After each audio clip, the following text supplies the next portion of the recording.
Well, the Prime Minister claims he's putting people before politics by breaking his promise on stage 3 tax cuts. But the opposition believe the tax change was timed to prop up Anthony Albanese's popularity before the looming Dunkley by-election. Let's go live to Trudy McIntosh. Trudy, talk us through this leaked polling.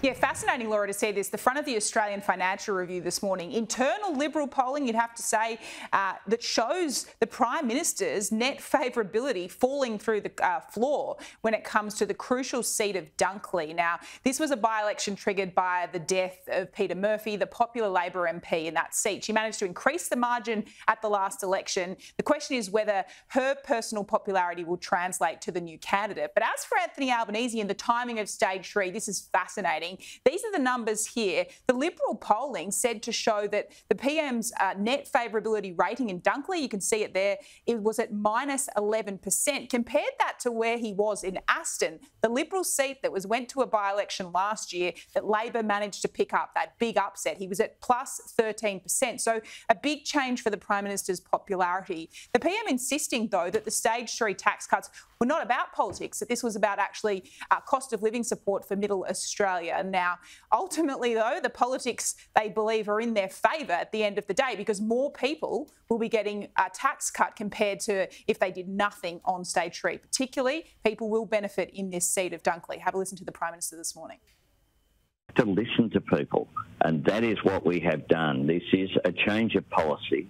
It's a change for the better, and we're doing the right thing for all of the right reasons. And Australians can trust me to be prepared to make difficult decisions, not the easy decision.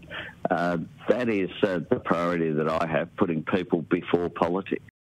Yeah, Labor hold a 6.2% margin in Dunkley. You'd think by giving most of that electorate, or every single person in that electorate that works, a tax cut, it'd be a pretty hard pill to swallow if that margin went down at all, if the Labor vote went down. But I guess it all depends on what the coalition is going to do. Will it ultimately oppose these tax changes, Trudy?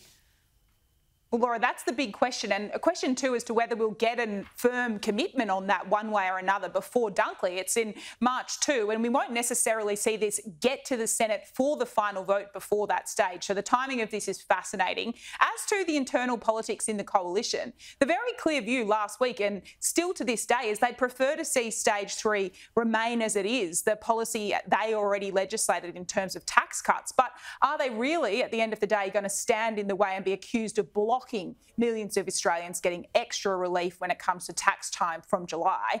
There's a number of MPs now speaking out in the coalition, including Anne Webster from the Nationals, Liberal Russell Broadbent, saying they don't want to vote against this and vote against their constituents getting more money. Others, like Nationals' Matt Canavan, though, saying that the coalition needs to try and put up some amendments to this, try and address potentially bracket creep in the longer term.